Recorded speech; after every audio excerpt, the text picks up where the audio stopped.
Welcome back to the Growl with Hank, Episode 7. I am your host, Hank Brewski, and before we get into anything, I have to acknowledge what almost happened on Saturday night. On Saturday, April 25th, gunshots rang out at the White House Correspondents' Dinner. The President of the United States was inside. The Vice President was inside. Cabinet members were inside. A man named Cole Allen charged the security checkpoint with a shotgun, a handgun, and multiple knives. He shot a Secret Service agent in the chest. The agent survived because of his vest. The shooter was subdued. And in his pocket, investigators found a manifesto where he called himself, quote, the friendly federal assassin. Folks, we almost lost a sitting president this weekend, and we have to talk about it. We are also going to talk about King Charles, who arrived in D.C. today for the first British state visit since 2007. We are going to talk about the Iran ceasefire that Trump extended indefinitely after promising he would not. And we are going to talk about gas, which is still over $4 while oil companies print money. This is a heavy episode, but you came here for the truth, and that is what you are going to get. Coffee up, let us go. Time for the Bears Brew. 4 stories this week. Let us go. Saturday night, the Washington Hilton, the White House Correspondents' Dinner. About 2,600 people in the room, including President Trump, First Lady Melania Trump, Vice President J.D. Vance, cabinet members, FBI Director Kash Patel, Health Secretary R.F.K. Jr. The president was on stage, sitting next to CBS News reporter Weijia Jiang. Outside the ballroom, near the security checkpoint, a 31-year-old man named Cole Thomas Allen made his move. He was wearing all black. He had a shotgun, a handgun, and multiple knives. He had checked into the hotel a day earlier. He used an interior stairwell to bypass the heavy security and exited onto the same floor as the dinner. When he reached the checkpoint, he opened fire. 5 to 8 shots. A Secret Service agent took a round to the chest. His vest stopped the bullet. He survived. Allen was tackled, subdued, and arrested. He was wounded, but alive. He was hospitalized. Inside the ballroom, people heard the shots. They thought plates had fallen at first. Then they smelled gunpowder. Then they hit the floor. The president was rushed out by Secret Service. So was the vice president. So was the cabinet. Now here is the part that should chill every American, regardless of party. In Allen's pocket, investigators found a manifesto. He called himself, quote, the friendly federal assassin. He had a list of targets, starting with the highest-ranking Trump administration officials and working down. He had sent a note to his family minutes before the attack.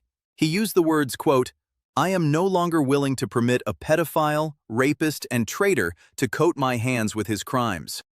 Cole Allen is not some dropout from a meth house. He has a Caltech degree in mechanical engineering from 2017 and a master's in computer science from 2025.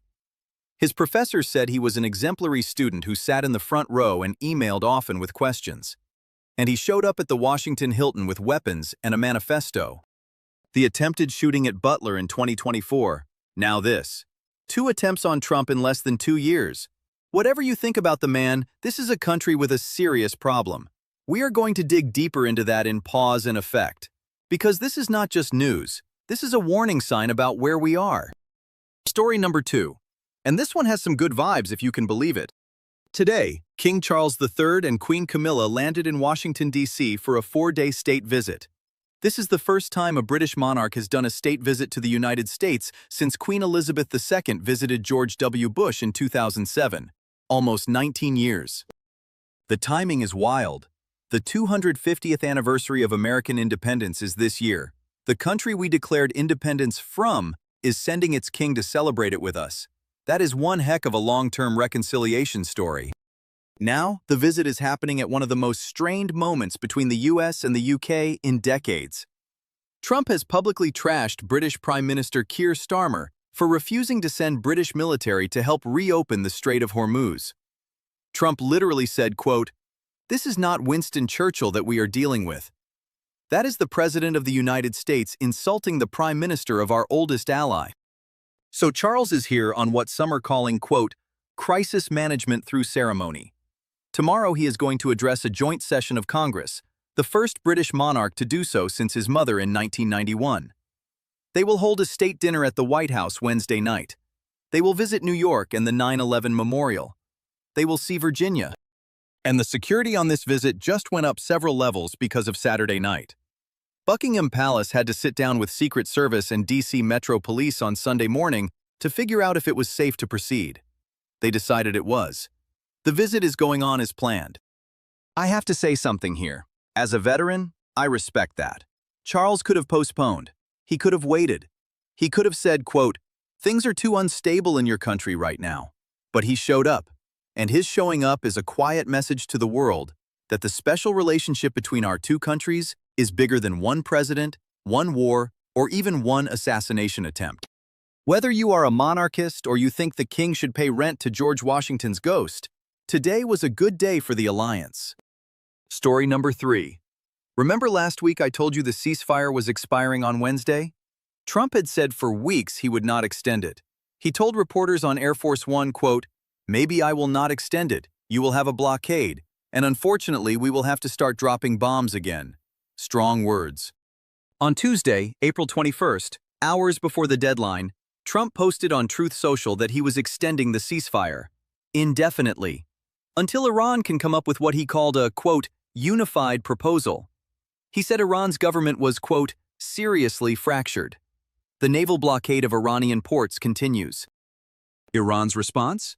An advisor to their parliament speaker called the extension, quote, a ploy to buy time. They said the blockade was no different from bombardment and must be met with a military response. Vice President Vance was supposed to fly to Pakistan for a second round of talks. The trip was canceled the same day. And as of right now, today, April 27th, Iran has not submitted a single proposal. They have gone silent. They are demanding the blockade be lifted before they will even talk. Trump is demanding they submit a proposal before he will lift the blockade. And we are stuck in a stalemate that just got 90 days longer. Here is what concerns me. Trump campaigned on ending wars, not extending them. He said the ceasefire would not be extended. Now it is extended indefinitely. The blockade continues. Goldman Sachs is now forecasting Brent crude at $90 a barrel through the end of 2026. That means high gas prices for the rest of this year.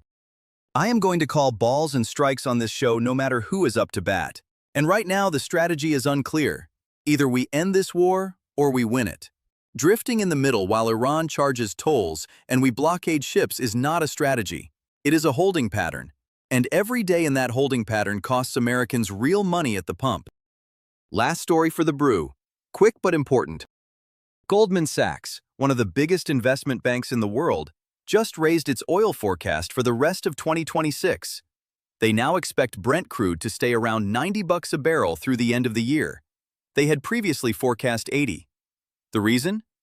Disruptions in the Persian Gulf are proving more persistent than they thought. Translation? This war is not ending soon, and the oil market knows it. What does that mean for you? Gas is currently averaging $4.11 to $4.18 nationally. That is about where it has been for the last 2 weeks. Goldman is essentially saying do not expect that to come down anytime before Christmas. And here is the other shoe. The Guardian reported last week that the top oil and gas companies have made over $30 million per hour in windfall profits since the war started. Per hour. While you are calculating whether you can afford to drive to your kid's baseball practice, ExxonMobil is having a record year. I have said this every week. I am not anti-corporation. I am pro-American. And there is a difference between making a profit and profiteering off a war. We will see if that line ever gets enforced. Pause and effect time. And today we are going to do something hard. We are going to talk about political violence in America. Not as a partisan issue, as an American issue. Because Saturday night should have shaken every single one of us. Let me lay out the facts. In July 2024, Thomas Crooks shot at Donald Trump from a rooftop in Butler, Pennsylvania. Trump's ear was clipped. A man in the crowd died. 2 more were injured. In September 2024, Ryan Ruth was found with a rifle outside Trump's golf course in Florida. He was arrested before he could fire. And on Saturday night, April 25, 2026, Cole Allen brought a shotgun, a handgun, and knives into the hotel where the president was eating dinner. He fired multiple shots. He hit a Secret Service agent, and in his pocket was a manifesto where he wrote that he was no longer willing to permit a, quote, pedophile, rapist, and traitor to coat his hands with his crimes. 3 serious attempts on a single president in less than 2 years. That is not normal. That is not just bad luck. That is not just Secret Service failures, although there are clearly those. That is a country where political violence is becoming a tool, and we have to ask why. Now, I want to be careful here because this is where most commentators get it wrong. The temptation is to point at the other side and say, look at your rhetoric. The left blames the right for stochastic terrorism. The right blames the left for calling everyone a Nazi. Both sides have a point, and both sides are missing the point. Here is the bigger picture. Political violence in America is rising on every measure we track. The University of Maryland's database shows political extremist incidents have tripled since 2010, both right-wing and left-wing extremism. Both. We have had attacks on a Republican congressional baseball practice in 2017. We have had Democratic state representatives attacked. We have had 2 attempts on Trump, and now this one. We have had Capitol Police killed on January 6th. We have had multiple attacks on power infrastructure.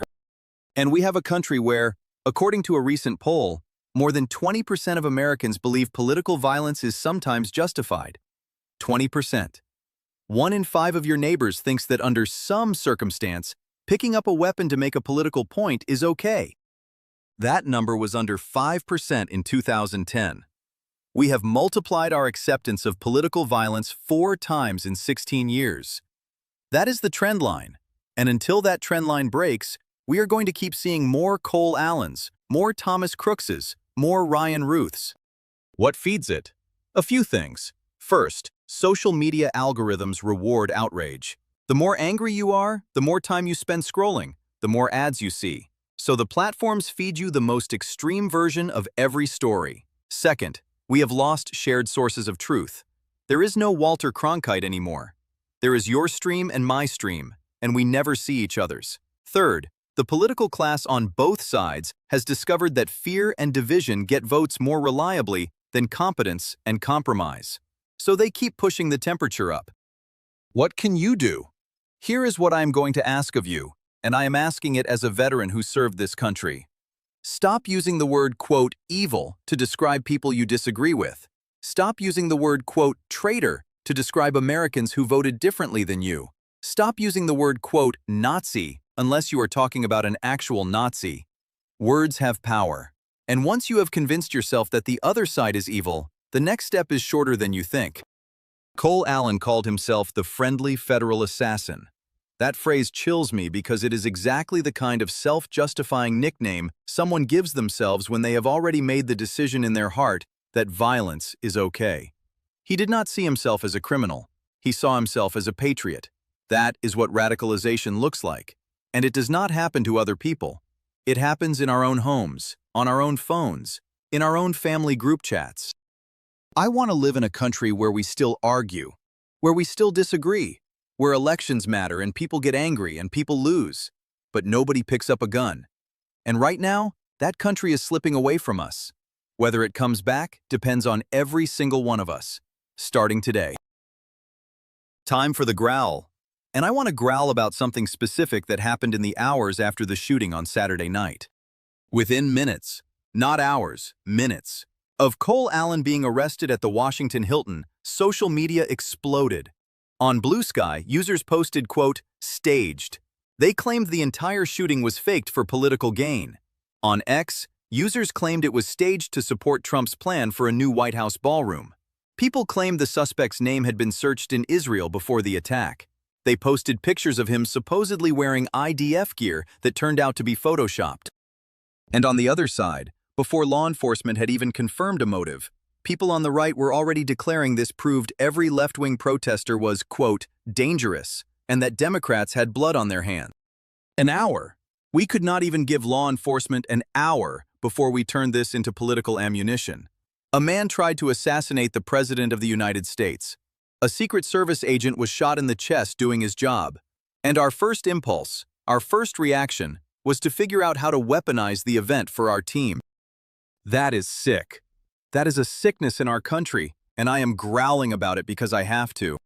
Here is something I want every single listener to do.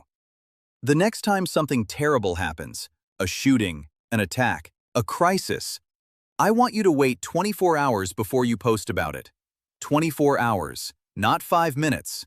Not until you finish typing your hot take. 24 hours of letting the facts come in. 24 hours of resisting the urge to play armchair detective. 24 hours of not feeding the algorithm with rage. Because the people who win when you post in the first 5 minutes are not your political tribe. The winners are the platforms. They get the engagement. They get the ad revenue. They get the data. You get the cortisol spike and the family argument at Thanksgiving. They win, you lose. And here is the worst part. The conspiracy theories about Saturday night were trending on multiple platforms before Cole Allen's name was even released, before any motive was confirmed. The misinformation was halfway around the world before the truth could lace its boots. And every single one of us who shared something we did not verify made that worse. Look, I know this is not going to be popular. People want their hot takes. People want their team to win. People want to feel like they figured it out before everyone else. I get it. But our country is on fire. And every time we throw gasoline at the screen, we are part of the problem. Even if our cause is righteous. Even if our team is right. The moment we put speed over truth, we have lost what makes us better. I am asking better of you. Because I think you are better than this. I think we are all better than this. And the only way out of where we are is to start acting like it. That is my growl. That is episode 7 of The Growl with Hank. This was a heavy one, and I appreciate you sticking with me. Quick recap. A 31-year-old Caltech graduate named Cole Allen shot at Secret Service outside the Correspondents' Dinner with the president inside. Allen called himself the friendly federal assassin in a manifesto and had a target list of Trump administration officials. King Charles III arrived in D.C. today for a state visit, the first British monarch to come since 2007. Trump extended the Iran ceasefire indefinitely after promising he would not. And Goldman Sachs says high oil prices through the end of 2026. The pump pain is here to stay. If this episode hit you different, share it. Because the conversation about political violence is one we cannot afford to keep avoiding. Subscribe wherever you listen. YouTube, Spotify, Rumble, Apple Podcasts, Amazon Music. Leave a review. Tell a friend. We grow because of you. And remember, wait 24 hours before you post the hot take. The truth deserves better than a 5-minute take.